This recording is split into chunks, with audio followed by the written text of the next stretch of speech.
What's up guys, it's Zero here, and today we're going to be doing the tier list for Naraka. This will be more of a solo, trio, and weapon tier list, so it'll basically be an all-in-one. Now this is something that's been a long time coming. Obviously the last time I did one was for beta, and it wasn't including all the Chinese things that were happening in the Chinese beta. This was based off of the NA beta. So this one is based off NA release and how the game is currently going. And there's a lot of things to say, so hopefully you guys enjoy. As usual, this is opinionated, so if you disagree, feel free to let me know down in the comment section below and we can have a conversation about it. Let's get into it.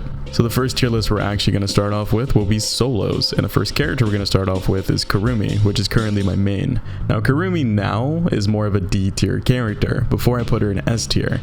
Now before I put her in S tier because of her passive heal with Umbrella. Basically you drop the Umbrella like you would do it for your teammate and you would just get healed passively. However, now that's gone. It's been gutted. On top of that, she can heal with her Umbrella for more in the past, and now it's been nerfed, so she heals less.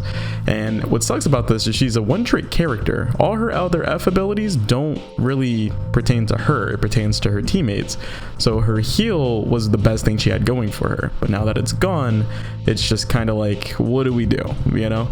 Then we go to her ultimate. The only ultimate that's really useful for yourself is probably rapid healing, which heals your HP and your armor. Some people would argue that the healing AoE is good for you. However, you have to be in your AoE the whole time. It's very easy to get knocked out of that. I'd recommend getting a quick fast heal that also causes hyper armor. So if you're middle of a fight, you can use rapid healing, heal some of your armor, heal some of your HP, and that gives you more of a 50-50 situation and kind of resets your character in a way so you may be able to fight back, or it can completely screw you over, or if you have good movement, do it at a very good time and you can get out of the fight. So Kurumi right now, still a one trick, but not a good one trick as she used to be. Now, one thing to state as well is that every character is pretty much viable, which is kind of like the good thing about Naraka. However, certain characters have an easier time while other characters have a harder time. And I think Kurumi is one of those characters that have a harder time winning solos. Now, obviously, Kurumi still wins tournaments, and I've seen this argument. But the thing is, Kurumi wins tournaments because they're ratting the entire match and they're just jumping down at the end circle, which doesn't cause you to actually win a tournament. It gets you a win in that round of the tournament. You know what I mean? At the end of the day, all points matter. Just because you get the win at the end doesn't put you so far up to the point where you're going to win the entire tournament. So people have to keep that in mind as well. But Kurumi, such a uphill battle. I'm kind of just sad for her at this point. Now the character that can do some of the Kurumi stuff but better would be Matari. Now Matari can't heal, but she has the best evasion in the game. Now it's going to be a short explanation, but it's all we really need. Matari can double teleport and she can go invisible. Therefore, in any fight that she gets into, she can disengage whenever she wants to, then full heal and then re-engage whenever she wants to. That's basically the game plan for her. And if you want to win a tournament, you don't have to choose a fight at all. You can just rat around and then third party everything. That's Matari in a nutshell. And you don't get grapple hook lock on when she's invisible, and she's the most played character, which creates even more of an issue. Now when it comes to someone who can do what she can do but offensively, that goes over to Tarka. Tarka is the only character in the game that gets a free infinite based off of his ultimate. Also, when he's in ultimate form, he does basically get a brand new moveset with majority of weapons in the game. He's just that much faster and his recovery is insane. You could also parry this man and he would still get out of that parry situation because he is so fast and his recovery is so fast. Even without just focusing on his ultimate, he also has Giga Flame, which does a decent amount of damage, not a crazy amount, but a decent amount. But if you pair that with the ultimate, it does even more damage. On top of that, he does have a counter, which if you're in very specific scenarios could literally kill you. He's just kind of strong with the greatsword as well. He's got so much going for him, and if he wanted to run away from you in a fight, based on him being on low HP, he could do that just by ulting alone and running away from you, and you literally have to waste all of your grapple hooks to basically catch up with him.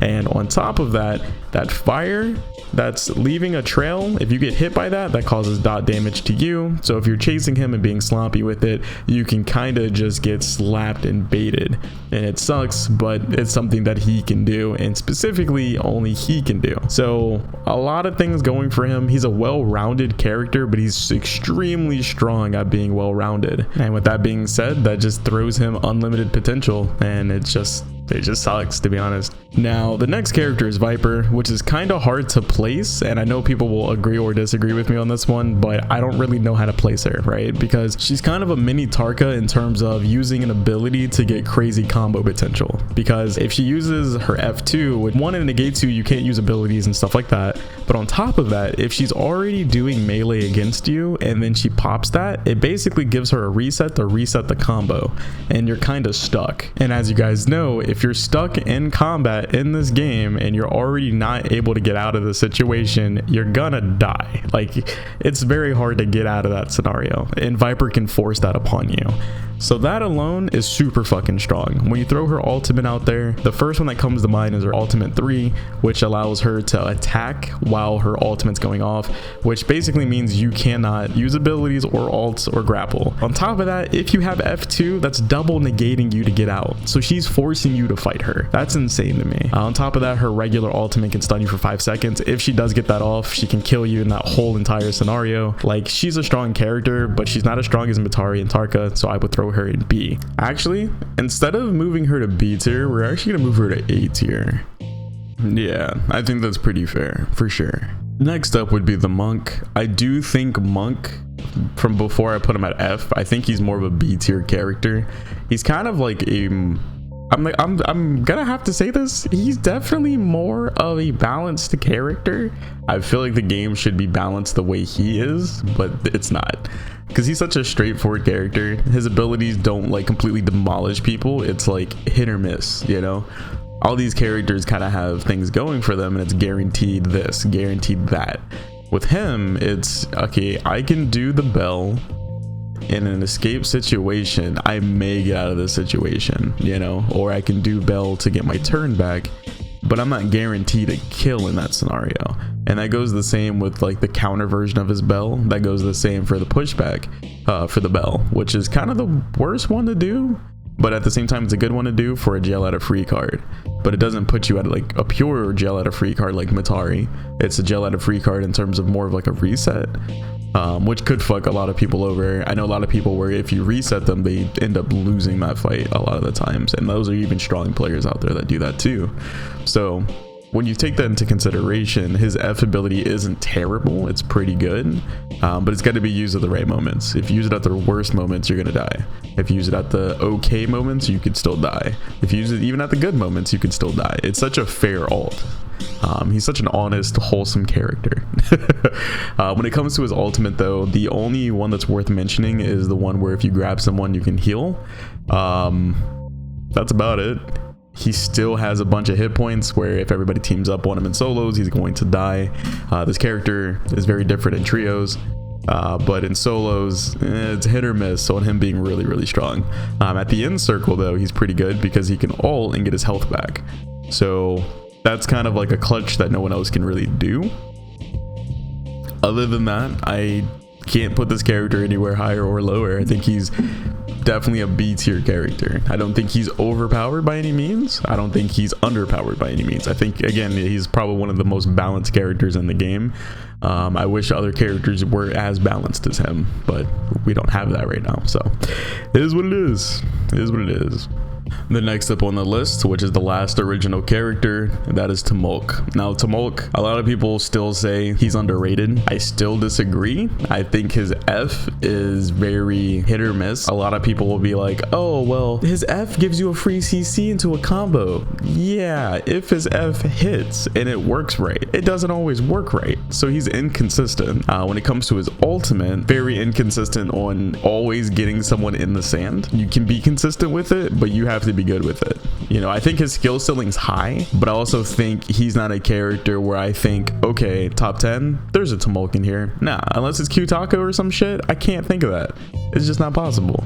So I don't know. Timolk is more of a C tier character. I know that'll anger someone out there in the crowd, but honestly, I stand by it 100%. I think he's got potential to be better if they buff him in the right places, but as he stands right now, he's so inconsistent to the point where I cannot put him higher than C. Like, I just cannot. This even reminds me of like my friend Pooby, where like he used to main Timolk when he first started the game, and that man almost quit the damn game. He used to get so mad about the game, and it wasn't even the game, it was Tomok, bro. Tomok will rob you.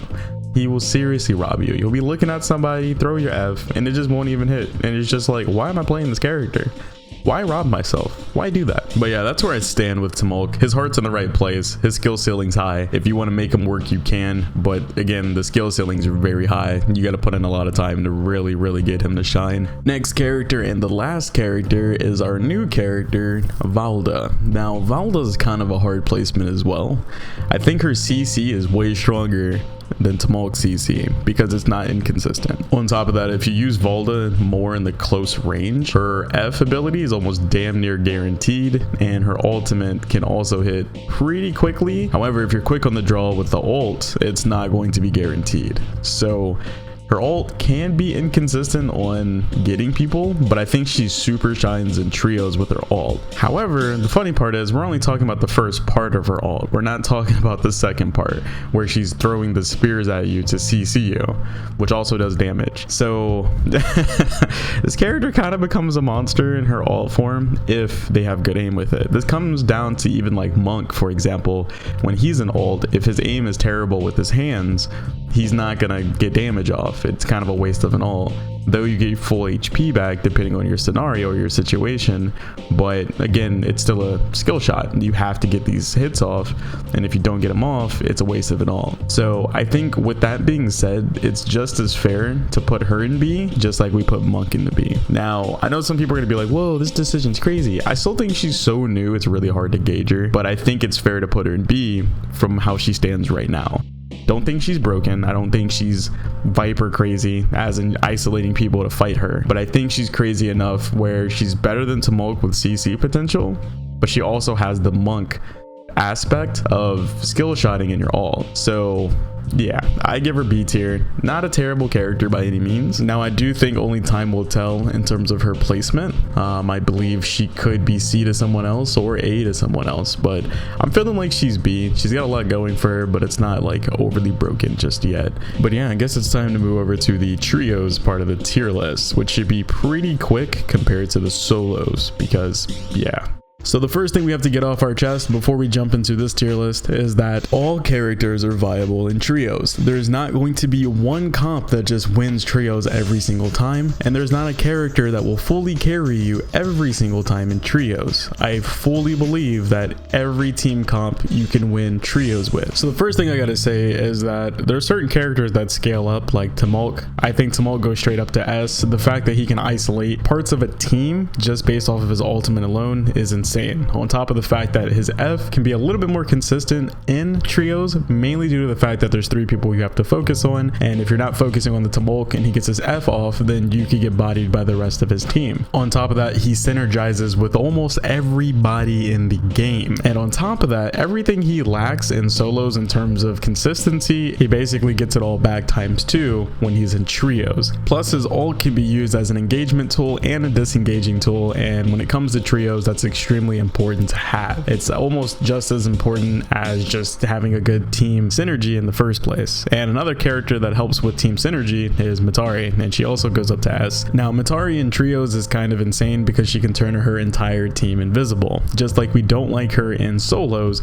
she can do the exact same shit in trios. She can turn the whole team invisible, creating a disengaging situation, an engaging situation. She can preemptively turn people invisible, which makes the fight a little harder. If a third-party situation occurs, she can get you guys out of it. If you guys want to create a third-party situation, she'd be the best candidate to create one. On top of that, so would Tomok. However, one of the characters that I have to bring up next is a character that hard counters everyone in the game. However, she's easy to counter and she's easy to get rid of, and that is Viper. Now, I struggle to put Viper in S tier, mainly due to the fact that she can be hard countered by Matari, and she can be hard countered but just by running behind a building. However, when these situations aren't in effect, she's easily a A tier character, 100%.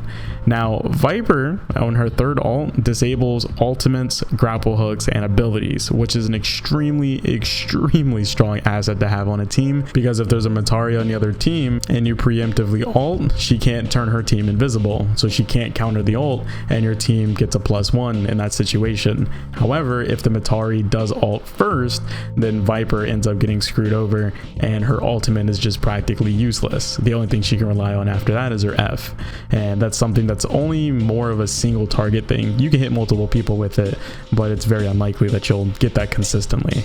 And then the other side of that is if she uses her first ult and there's no Mataria on the other team, that's a 5-second stun for your entire team. You guys can capitalize on that and kill off a whole entire team. So Viper becomes a very strong asset in that regard. However, it becomes a 50-50 scenario because you can go into a bush and get out of line of sight, or you can run behind a building and get out of line of sight. It just kind of depends on what she's focusing on in that scenario. Now, next up would be Kurumi. Now, Kurumi is probably one of the strongest assets to have on a team, definitely since she can heal. So I definitely have to put her at A, especially in trios, because she can tether to a teammate and then teleport, and her teleport on a teammate causes a knockback. So if your teammate's getting comboed, she would save that teammate. On top of that, she can passively heal them while being linked to a teammate. On top of that, if she's linked to your teammate's body, she would be passively reviving the teammate. So she's got a lot of passive stuff that really works out in trios. In terms of abilities, obviously rapid healing, instantly healing HP as well as armor, can come in super clutch, can turn a black and white situation into a winning situation. She's just such a good character to have. But at the same time, Kurumi will only be carried by the skill of a teammate. They got to be really good at movement to really make Kurumi worth it on the team. So that's the only trade-off. But at the end of the day, Kurumi is a really good teammate and a good asset to have on your team. Next up is the new character Valda. She's kind of hard to place on the tier list, but I think she kind of deserves the B spot more than like S or A, because her ultimate specifically is super close range when you think about the rest of the cast. You know what I mean? Like, everyone has an ability they can just throw out there and it just works. With Valda, it's close range dependent, which means you're gonna have to be mid fight and just drop the shit. On top of that, her F is a skill shot, and the second part of her ult is a skill shot, which to me automatically brings you down, because that's heavily dependent on the person playing the character, and you got to be good with your skill shots to make the character worth it. If they have a cracked Valda, then this could be the most cracked player on the team, can be the strongest asset on your team. But again, it depends on the player. And the other person that I think is very similar to this is the Monk, and I think I'm also going to put him at B.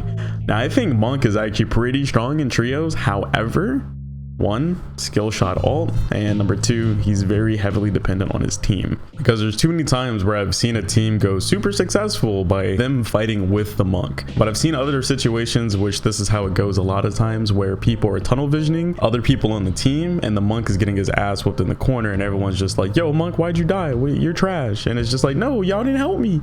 I'm trying to save lives. I'm a boss fight. Why aren't you here? What the fuck? Next up would be Yotahime. I think Yotahime is definitely a B tier character in trios. Her ultimate is very strong. The fact that she has lifesteal on her ult is pretty strong. Her F ability, definitely F2, is very useful in trios, as well as her F1. Actually, all her Fs are pretty decent in trios. Basically, she's an all-arounder in trios, but she's like super offensive, so she doesn't bring any utility to the team. However, she is a good offensive character, enough to excel in trios. But again, that would depend on the Yotahime player. Kind of depends on the team comp that you're going with. Like, if you're playing with a bunch of people who come from solos, characters that don't really have any like team utility, they still can go ham in trios because they're so good in core Naraka, and they also know their character in and out. So them going to trios and everyone just synergizing together just based on being good players, it happens all the time. Like, you can watch Twitch, it happens all the time. Now Tarka, on the other hand, with Vulcan and fucking Giga Flame, when I face this in trios and I'm focused on a fight, this man murders me. And I think he kind of murders a lot of people like this if you're not paying attention to him. Now, if he's just using counter and his regular ults where he gets increased damage, or he's blocking projectiles, then it's kind of like, okay, this Tarka should just be in solos. So I'm also going to put him at B. And that's kind of where we sit with the trio tier list. Again, like I stated in the beginning though, everyone on this list is viable. Some characters may have an easier time than others, while some may just bring more to the table in terms of utility, and that just makes more sense to put them higher on the tier list. Next up is weapons though, so let's go ahead and do that. Okay, this is going to be super quick. Blood Ripper, broken, 100-0 instantaneously, no effort. This weapon's stupid as fuck. I don't know if this was supposed to be like a jokeful weapon that they added in the game. You're like, oh yeah, this would be funny, haha. Honestly, choke. Anyways, this weapon is the biggest robbery in history of Naraka. And then we have Dagger. Dagger in its current state is actually really good. I've seen it in good hands. Like, I remember playing against HK Boba. We did a couple 1v1s. And honestly, the weapon is super hard to analyze in a fight because it does so many things at once. On top of that, it does have that weird stabby stab. And that shit has the weirdest hitbox in history. On top of that, the combo for it can literally drop you into a situation where the only 50-50 you have is on wake up. And if they catch you on wake up, then you die.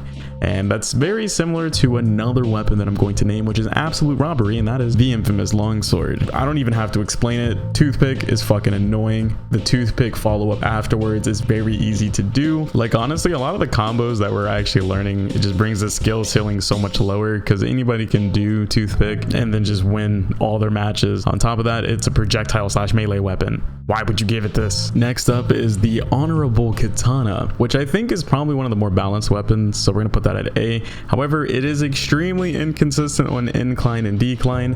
Another weapon like this is greatsword, but we'll touch on that in a second. But to me, katana definitely complements the aggressive playstyle. The momentum with the focus canceling is absolutely crazy, and then letting focus attacks go on top of the canceling is just such a clean playstyle, you know. And there's a lot more brain power that's involved in doing like the more like confirmed black and white combos, or the true combos. But you know, compared to longsword and like dagger, it's not a one trick. There's a lot of things that go into katana.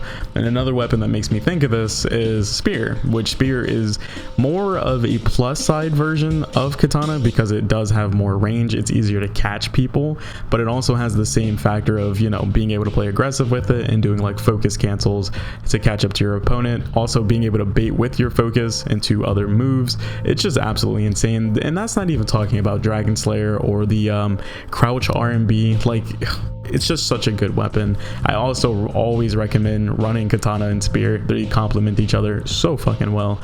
And we also have the infamous greatsword. Now for me, I'm actually a greatsword main. I'm joking, I kind of use everything.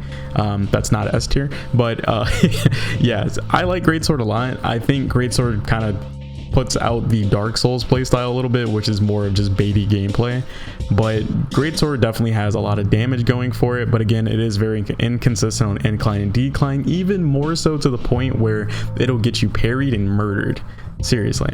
On top of that, it does have a lot of problems. It's very baitable, it's very predictable. Stone form isn't consistent in terms of getting you damage. For example, if you do go into stone form and you do R&B, it's supposed to do the uppercut down cut, and that doesn't always work on time. You can actually like kind of jump out of the way a lot of the times, or use an ability during that segment. There's a lot of situations as well where like your focus attacks won't hit the way they should based off of like low profiling moves. There's a lot of things that happen with this weapon that make it, I don't know, kind of frustrating to use at times, but obviously the output of damage is so high that a lot of people get away with doing like freebie type kills.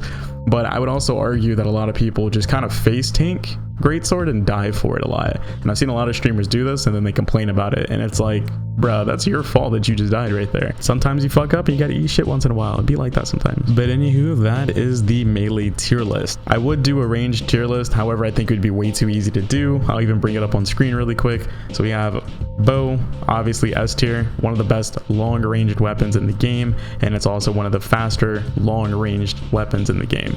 Then we have flamethrower, which is also S, probably one of the best close ranged weapons. Then we have cannon, which I'd put around B tier. It's really good with jades, but without jades, it's only strong in certain scenarios. You can die trying to use cannon a lot of the times. Musket, I would put in A. It's obviously slower than the bow with Jades, it would be good, but we're not talking about Jades, so this would obviously be A tier. It's a slower weapon than bow, and it's also shorter range than bow, so there's that too. Pistol, in the right situations, can be a B tier weapon. I used to shit on this weapon all the time. I used to hate it, but it's not that bad. Also, I'd put Swarm at B, mainly due to the fact that you can only get it out of the box. That's more of the issue there.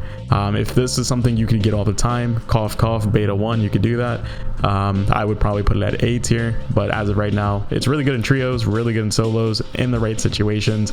It's obviously a B weapon, and repeater goes to D. I'd put it at F, but I know some people like it, so I'll put it at D. But this weapon's trash, honestly. It's only really good against Monk. That's like the argument I always hear. But otherwise, I would never touch this weapon. It's a waste of soul jades as well. Like, I don't see the point of using the repeater. But yeah, that's where I stand with range weapons. And yeah, that ends the tier list. I will see you guys in the next video. This video took me forever to make because I don't really like doing tier lists. Fun fact. But yeah, I'll see you guys in the next video. Peace.